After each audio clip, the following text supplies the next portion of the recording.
Please won't you pray with me? May the words of my mouth and the meditations of all of our hearts together find their way into the heart of God this morning, and may the truth be told. Amen.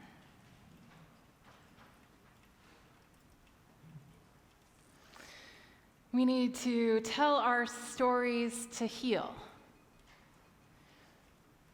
When we read or tell a story, we like to be able to control the plot line. If it contains any sort of adversity, we like it neatly and definitively to end in triumph too, right? So I want to ask, how will we tell the story of this year?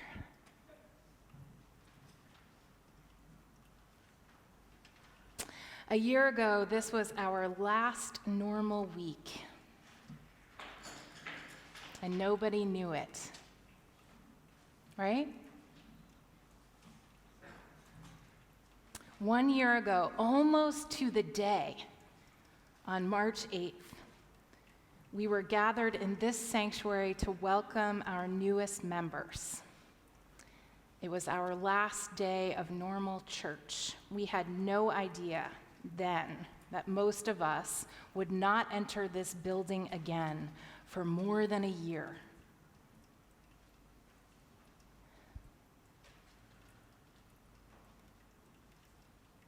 We learned this year that the church is truly not the building, it's the people. And we mourn the loss of our in-person gathering and this, our beautiful house of worship. Raise your hand if this is your first time back since last March.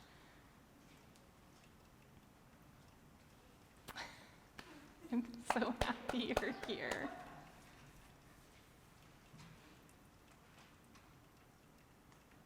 When I told some of our elders that we were regathering on the common last summer, one of our elders, she said, "I can't come. I can't hug anyone, so I will just ache with sadness the whole time." She wasn't worried about her health. She was just worried that she couldn't touch you.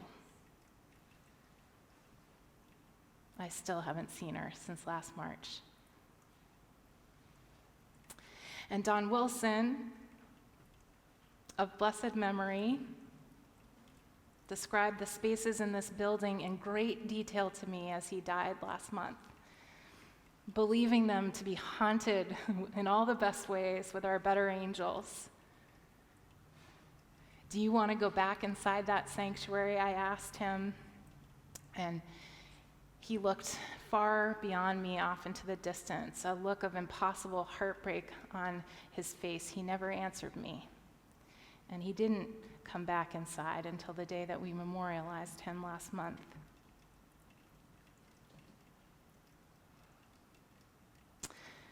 I learned a new phrase this week: disenfranchised grief.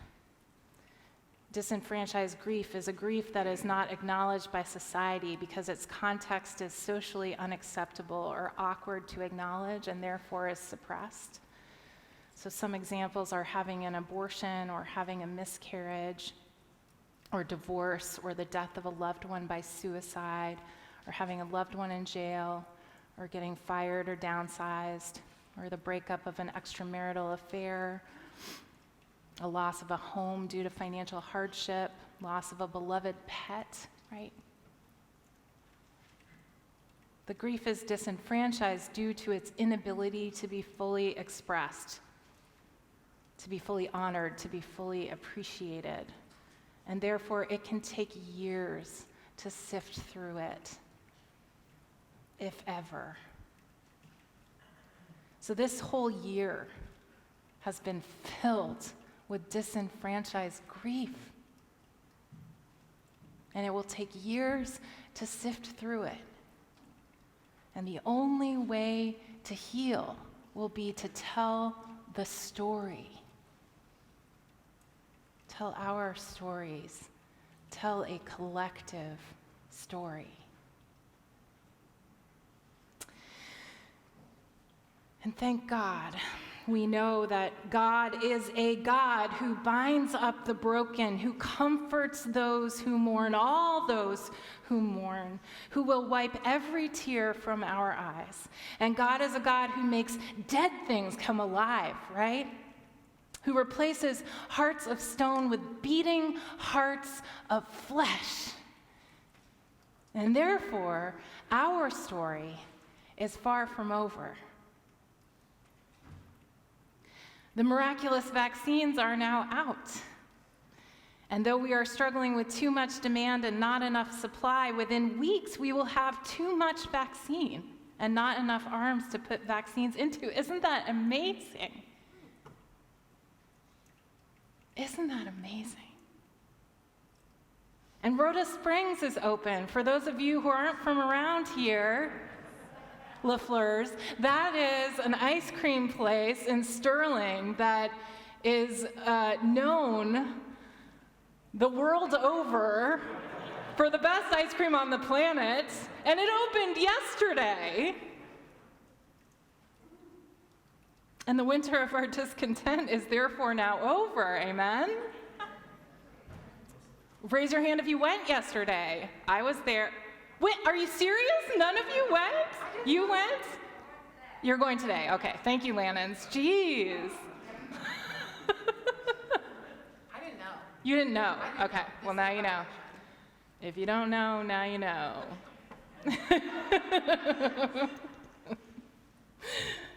And next it's Easter, and then it's summer. Thank you, God, for ice cream and for the return of the light and for Jesus and the coming resurrection and the flowers and also the kids almost going back to school. It is almost overwhelming when you think about it, the redemption that's on the horizon. Can I get an amen?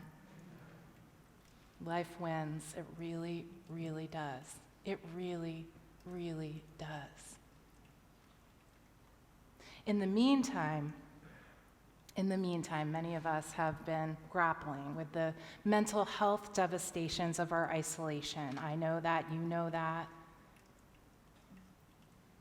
Grief, loneliness, fear, panic, depression, substance use and abuse, suicidal thoughts, disconnection, existential ennui, meaninglessness. Our children feel it. Sometimes more than us, isn't that right? When you fall down and scrape your knee, your mom tells you that the pain means that your body is starting to heal, right? So that's where we are in the story now. It hurts, which is how we know the recovery process has begun. We've come out of our numbness. It's starting to hurt. We will be dealing with the after effects of this year long after we have achieved herd immunity. We know that. And those of us who have lived to tell this tale have quite a tale to tell. And we better tell it. You better tell it. I better tell it. Your heartache is someone else's hope. If you make it through, somebody else is going to make it through. Tell your story. Tell it. The only antidote to trauma is connection. So during Lent, we are continuing our study of the healing text from Matthew. And in today's story, Jesus heals 3 people, 2 blind men and a mute man. And we have to be careful about how we tell this story because scriptures like these can harm people with visual, hearing, or speaking impairments. So people with disabilities are not broken and in need of fixing, first of all. These scriptures can perpetuate the myth that God gives people these afflictions to teach them some sort of lesson about their own strength. That's baloney sauce.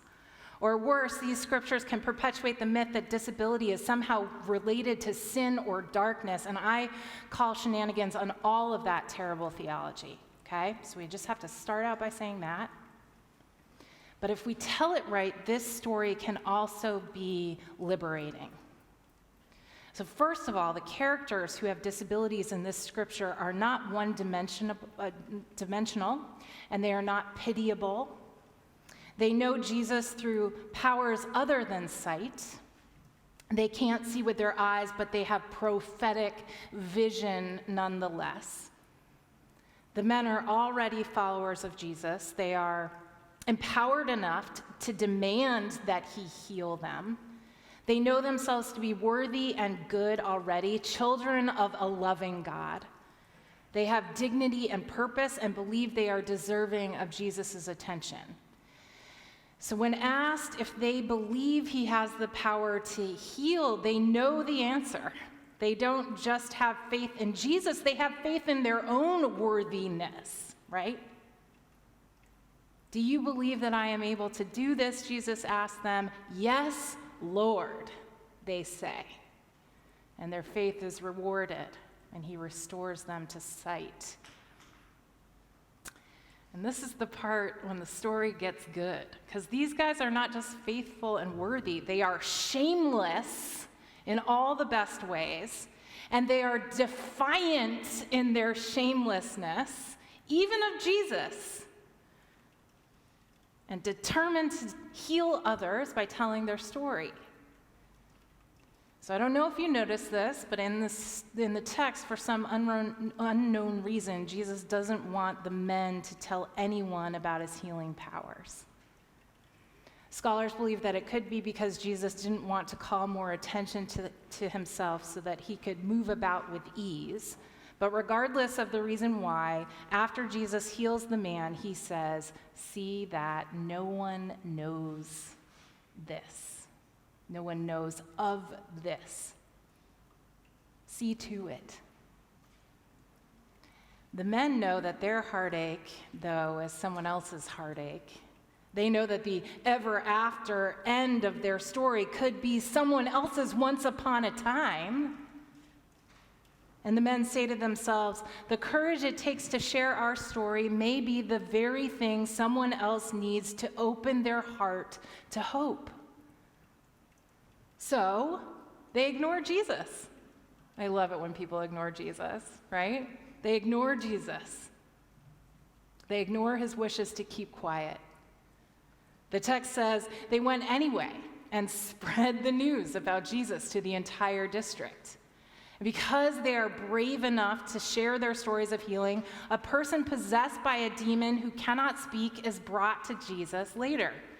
Instead of punishing the men for telling his secret, Jesus cast the demon out, rewarding the man with the power of speech.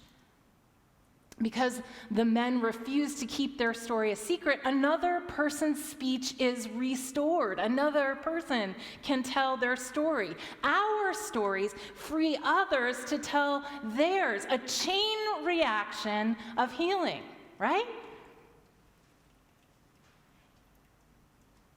So I wanted to tell you this story. Yesterday, one of our newest beloved friends, his name is Patrick Williamson, who just started coming to this church about a year before we shut down.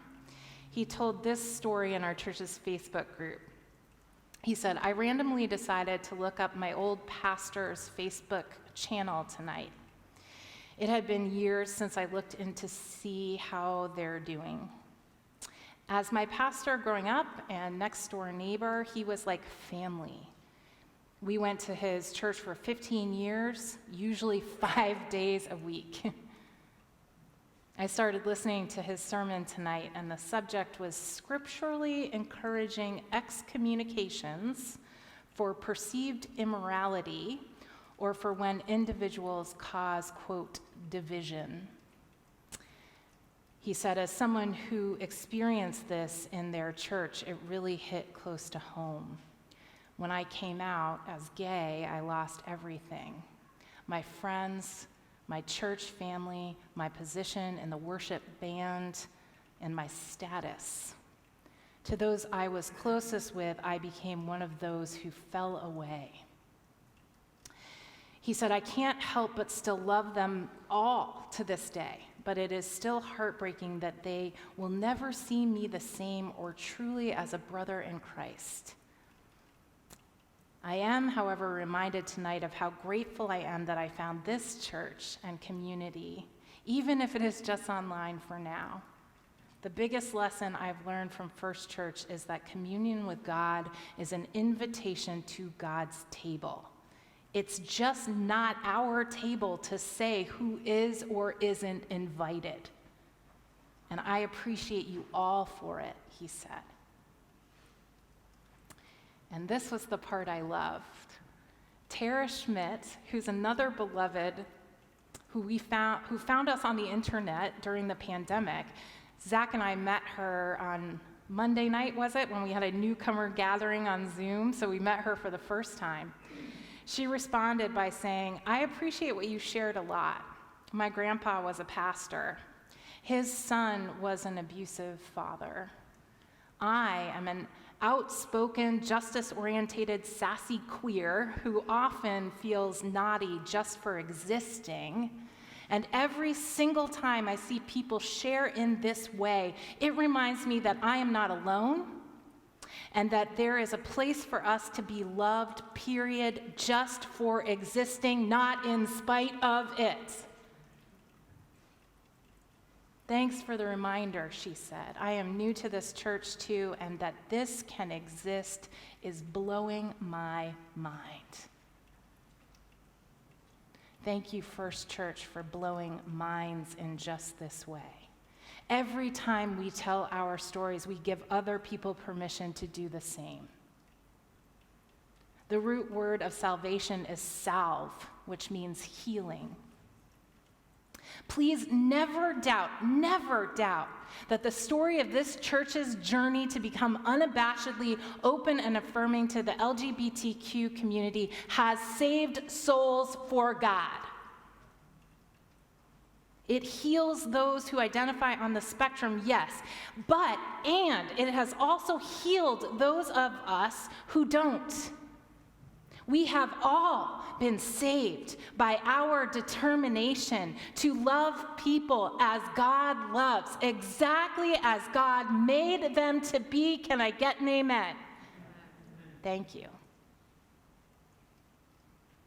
Every time we tell a story of loss and pain, we also tell the story of our resilience and our redemption. We are telling that story now. As we grow bigger in the sanctuary, as we grow our online community, sharing our stories connects us to each other. It destigmatizes our suffering and creates a more empathic culture. Sharing our stories is therapeutic. It harmonizes us. It reminds us that we aren't alone and encourages those around us to heal. The men that Jesus healed could not be silent. They could not be silent. They had to share with their community that wondrous thing that occurred. Perhaps part of their healing was this truth-telling. The healing narratives in Matthew represent a larger truth, the truth that God in love has come to heal us all, to bring us all out of the shadows and into the light. Our stories, our lives are tangled in the web of God's love.